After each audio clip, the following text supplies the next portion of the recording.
Guys, আমরা বসে আছি সুন্দর সকালের একটা তিক্তময় দিনে। তিক্তময় কেন বলছি? কারণ সকালে উঠে হচ্ছে আমার গার্লফ্রেন্ডে ফোন দিছে, এত ঘুম পাইছে, তারপর ফোন দিয়ে আমাকে উঠাইছে। তিক্ত তো হবেই। এখন খাওয়া দাওয়া করার পরে আমরা বসে আছি। এই যে হচ্ছে সুদীপ্ত সুদীপ্ত আর এই যে হচ্ছে আমাদের গৌতম দাদা। এখন শুনবো তাদের এই সকালটা কেমন লাগছে। এত সুন্দর রোদে আমরা বসে আছি একটা গাছ, অনেকগুলো গাছের গুঁড়ি আপনারা দেখতে পাচ্ছেন। এখন এদের মতামত শুনবো যে আচ্ছা সুদীপ্ত, এই যে যে হচ্ছে সকালবেলা তুমি এই রোদটা গায়ে নিতেছো, শীতের সকাল, হালকা হালকা শীত, হালকা হালকা মৃদু মৃদু বাতাস বইছে, একটু একটু শীত করছে, তোমার কেমন অনুভূতি? তোমার কি আরাম লাগছে খুব, বা এইসব সম্পর্কে তুমি অভিব্যক্তি প্রকাশ করো। না, আমার খুব ভালো লাগছে। এখানে সুন্দর একটা পরিবেশ, ঠিক আছে। ক্যামেরার দিকে তাকাও।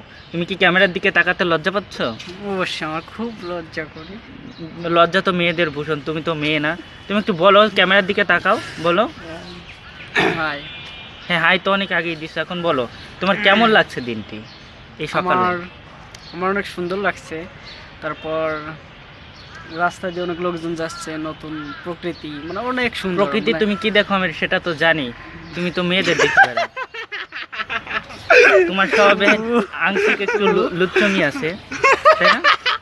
আচ্ছা ঠিক আছে, আমি সুদীপ্ত থেকে এখন গৌতমের কাছে যাচ্ছি। গৌতম,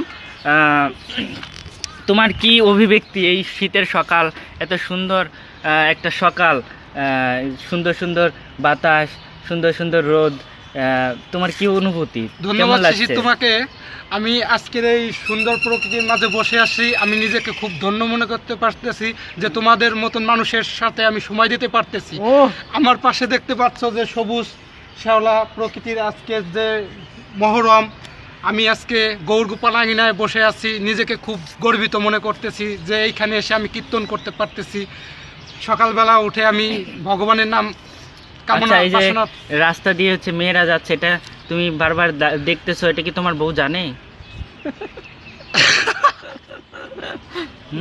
এটা তো ঠিক না। তুমি মেয়ে তো দেখতেছো ঠিক কথা, কিন্তু তুমি তো অন্য দিকে চোখ যায় তোমার। এটা কি ঠিক? তোমার না বিয়ে হয়েছে? না শিশির, তুমি এটা বলবো না, কারণ আমি সবসময় তোমাদের পাশে থাকি, কিন্তু তোমাদের কথা শুনি। কিন্তু আমি যখনই একটা মেয়ে যায় তখন আমি কিন্তু আমার বন্ধু সুদীপ্তকে বলি, সুদীপ্ত বলে যে কি মাল যাচ্ছে রে, আমি কিন্তু তখন বলি না, এইটা মা, এটাকে মা রূপে দেখতে হবে। অতএব আমার কখনোই একটা মেয়ের ইমপ্রেস আমি হতে পারি না। তার মানে আমাদের চোখ আজ পর্যন্ত কেউ ফাঁকি দিতে পারে নাই, তুমিও দিতে পারোনি আশা করি। এরই মধ্যে আমাদের মাঝে বিজন উপস্থিত হয়েছে। বিজন দেখো, হাসিটা কত সুন্দর, কিন্তু এই হাসির পিছনে যে কত খারাপ কথা লুকায় আছে। ওর বেআইনের সাথে মনে হয় একটু আগে দেখা করে আসলো, তাই এত উৎফুল্ল মনে হচ্ছে। আচ্ছা, তুমি এই শীতের সকালে জুতা পরে এত সুন্দর ফিটফাট হয়ে কোথায় গেছিলা? আমার হচ্ছে আজ সকালে 6টা থেকে প্রাইভেট ছিল, সেই প্রাইভেট থেকে আসলাম। প্রাইভেট থেকে আসলা? প্রাইভেটে তোমার বিএন ছিল না? না, তোমার বিএন যে প্রাইভেটে যায়, তুমি তো সেই স্যারের কাছে যাও, তাই না? সে হচ্ছে আর্টসে আর আমি হচ্ছে সায়েন্সে, তাহলে সে যে ইংলিশটা তো ঠিকই যাও, আমি তো দেখেছি। না, আর প্রতি শুক্রবারে কি আঙিনায় কিসের জন্য যাও? ঘুরতে যায়, একটা পবিত্র স্থান, তো ওকেও দেখি, একদিন দেখলাম। এটা দেখা হইতে পারে, সে থাকে শুভরমপুর, তার ইচ্ছা করে না আঙিনায় ঘুরতে। এই ভিডিওটা কিন্তু তোমার দাদা দেখবে। তাহলে আর বলা দরকার না। হ্যালো বন্ধুরা, এখন আমরা হচ্ছে বিদায় নিচ্ছি। তোমরা ভালো থেকো, শুভ সকাল। আবার অন্য কোনো দিন আমরা এই ভিডিওতে আসবো তোমাদের কাছে ধরা দিতে। না, তোমার অভিমত প্রকাশ করবে না? আমার অভিমত প্রথমে প্রকাশ করছি। সবাই টাটা দিয়ে দাও।